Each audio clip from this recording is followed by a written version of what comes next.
Alors, le matin, pour moi, c'est le ressourcement.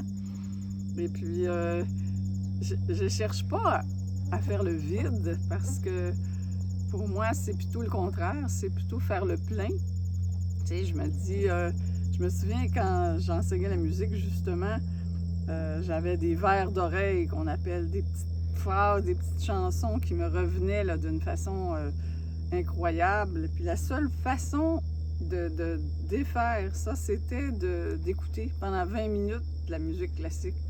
Il fallait que je mette d'autres choses dans mon esprit. Ça fait que ressourcement, dans le mot ressourcement, il y a le mot source. Donc, il y a une source, il faut que je trouve cette source-là. Et pour moi, bien, c'est ici que je veux parler de la Bible. Parce que la Bible, pour moi, c'est un trésor pour l'humanité. Je me dis, c'est peut-être le trésor de sagesse. Il y a quelque chose d'absolument incroyable dans la Bible. C'est pour ça que les gens y reviennent tant.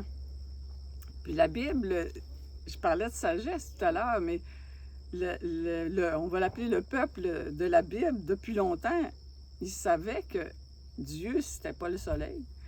Alors que pour leurs voisins, c'était très différent. Ils savaient aussi que ni l'empereur ni le roi, c'était Dieu. Donc, cette sagesse-là attirait même d'autres peuples. Fait que pour moi, dans la Bible, c'est une source de sagesse, de vie. Et puis quand je fais mon ressourcement du matin, bien, je pense à certaines phrases qui sont dites.